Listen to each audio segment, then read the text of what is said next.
friends, welcome back to your channel Get Savvy Be Suave. You must be thinking, where was this girl for so long? I'm extremely sorry. I was a bit caught up with certain things. ओह, मैं तो भूल ही गई. आप लोग ये सोच रहे होंगे कि आज ये चपर चपर अंग्रेजी में क्यों कर रही है. ऐसा है कि बहुत सारे इंडियन लोगों की तरह मुझे भी इंग्लिश में बात करना, इंग्लिश बुक्स पढ़ना, इंग्लिश में लिखना बहुत पसंद है. और कई लोग ऐसा सोचते हैं कि अपनी मातृभाषा को छोड़कर इंग्लिश को जोर देना वो अच्छा नहीं है.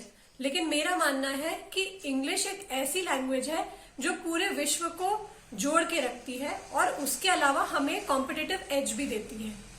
और अपने मातृभाषा के अलावा किसी और लैंग्वेज को सीखना और बोलना अपनी मातृभाषा का अपमान थोड़ी ना है.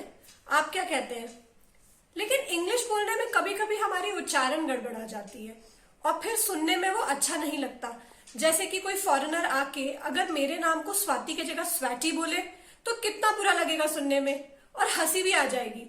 इसलिए आज मैं अपने इस वीडियो के थ्रू कुछ ऐसे वर्ड्स आपके साथ डिस्कस करूंगी जो सुनने में बहुत सेम लगते हैं, लेकिन इंडिया में यूजुअली इनके उच्चारण को गलत तरीके से किया जाता है और बिल्कुल अच्छा नहीं लगता सुनकर इनको.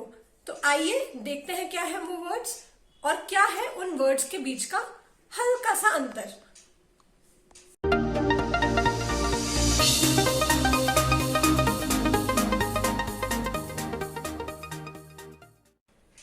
जो पहला वर्ड मैं आपसे डिस्कस करने वाली हूं वो है कार्टून और उससे मिलता जुलता है कार्टन. अब हम इसको कैसे गलत उच्चारण करते हैं? भाई कार्टून तो हम कार्टून ही बोलते हैं, लेकिन हम उसका यूज गलत करते हैं. जैसे कि कोई सामान अगर हमको भरना हो किसी डब्बे में तो हम क्या बोलेंगे, इस सामान को कार्टून में भर दो. लेकिन वो कार्टून नहीं, कार्टन होता है.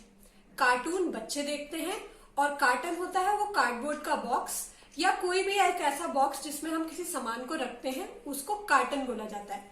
तो कार्टून और कार्टन ये दोनों अलग अलग वर्ड हैं और इनके मीनिंग भी बिल्कुल डिफरेंट है. तो अगली बार आपको अगर सामान को किसी डब्बे में रखना हो तो उसको कार्टून में ना रखें, आप उसको कार्टन में रखें.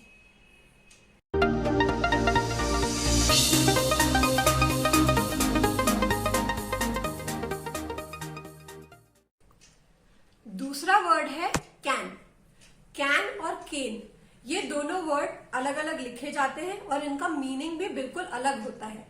अक्सर हमने सुना होगा, खास तौर पे मैं एमपी में रहती हूँ तो मैंने एमपी में लोगों को सुना है, भाई फ्रिज से जो है वो पानी की केन निकाल दो, कोल्ड ड्रिंक की केन निकाल दो. बट केन CANE का मतलब होता है बेट, जिसका कि फर्नीचर बनता है, और शुगर केन यानी कि गन्ना, जिससे कि चीनी बनती है. लेकिन CAN कैन होता है वो कैन जिसमें कोल्ड ड्रिंक आती है.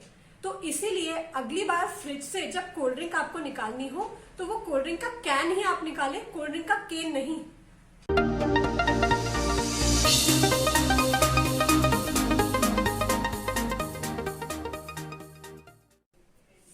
अब दो शब्द ऐसे हैं जिनका मीनिंग अलग अलग है, जिनकी स्पेलिंग अलग अलग है, लेकिन हिंदी में जब हम उन्हें लिखते हैं तो वो एक ही तरह से लिखे जाते हैं और जब हम उनको बोलते हैं तो वो बहुत इंटरचेंजेबली यूज हो जाते हैं और उनका उच्चारण भी हम एक जैसे कर देते हैं.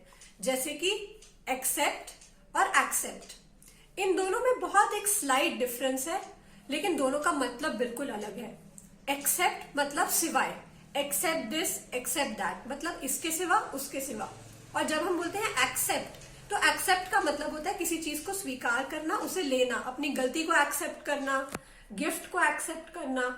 तो इसीलिए जब हम इनका उच्चारण इंग्लिश में करते हैं तो हमें बहुत केयरफुली ये देखना पड़ेगा कि हमको एक्सेप्ट बोलना है या हमको एक्सेप्ट बोलना है. आप अंतर देखिए, एक्सेप्ट एक्सेप्ट, एक्सेप्ट एक्सेप्ट, बहुत स्लाइट डिफरेंस है इन दोनों वर्ड्स में. तो अगली बार जब आप एक्सेप्ट किसी चीज को बोलना चाहते हैं कि सिवाय इस चीज के, एक्सेप्ट दिस, तो एक्सेप्ट बोले, नॉट एक्सेप्ट. और जब आप किसी चीज को लेना चाहते हैं, स्वीकार करना चाहते हैं, आई एक्सेप्ट माई मिस्टेक, तो एक्सेप्ट बोले, एक्सेप्ट नहीं.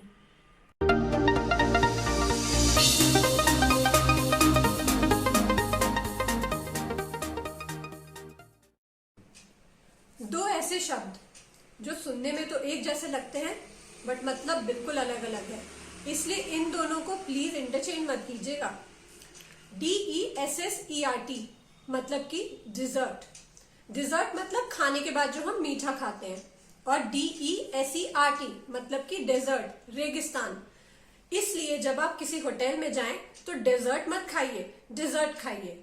इन दोनों के उच्चारण में बहुत ही स्लाइट डिफरेंस है, लेकिन फिर भी अगर आप सही उच्चारण करेंगे तो सुनने में ज्यादा अच्छा लगेगा।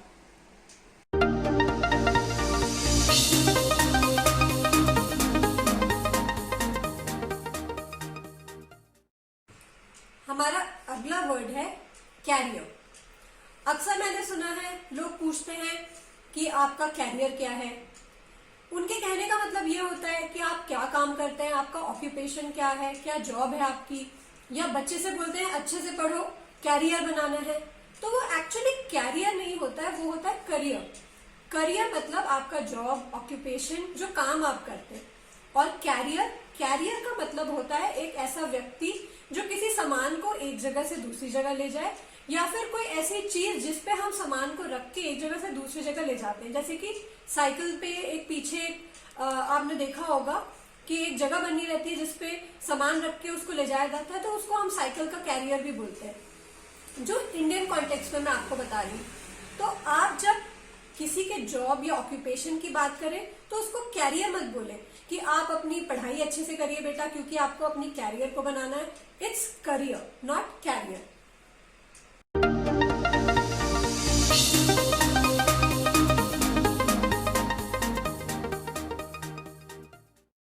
Last but not the least, आज का आखिरी वर्ड है स्लीपर, और उससे मिलता जुलता वर्ड स्लीपर।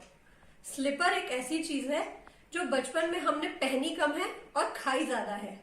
स्लीपर मतलब कि चप्पल। अक्सर इंडिया के उच्चारण की बात कर रही हूं, हम इसको गलत तरीके से बोलते हैं और हम बच्चों से बोल जाते हैं बेटा स्लीपर पहन लो। स्लीपर तो ट्रेन में होता है, जैसे कि स्लीपर क्लास जिसमें हम अपना रिजर्वेशन कराते हैं। जहां तक चप्पल का सवाल है उसे बोलते हैं स्लीपर, जिसमें होती है छोटी ई की मात्रा, और स्लीपर जिसमें है बड़ी ई की मात्रा। अगर आप स्लीपर को स्लीपर बोलेंगे तो वो सुनने में अच्छा नहीं लगेगा और उसका मतलब भी बिल्कुल गलत होगा। इसलिए आगे जब आपको अपने बच्चे को चप्पल पहनने के लिए बोलना हो तो उसे बोलिए बेटा स्लीपर्स पहनो, ना कि स्लीपर। आई होप आपको मेरा आज का ये वीडियो पसंद आया होगा। इस वीडियो को बनाने के पीछे मेरा मकसद ये था कि सैवी और स्मार्ट बनने के लिए हमें केवल अपने घर को साफ सुथरा और सुंदर बनाना या उसे सजाना काफी नहीं है। हमको अपने पर्सनालिटी को भी निखारना है, अपने बोलने, उठने, बैठने, कपड़े पहनने के तरीकों को भी जो है वो हमें बेटर बनाना है। इसलिए सोचा कि थोड़ा सा एक डिफरेंट वीडियो आपके लिए लेके आया जाए जिसको आपको देख के अच्छा लगे। यदि आपको ये वीडियो अच्छा लगा हो तो प्लीज इसे लाइक कीजिए, मेरे चैनल को सब्सक्राइब कीजिए, and don't forget to share it with your friends.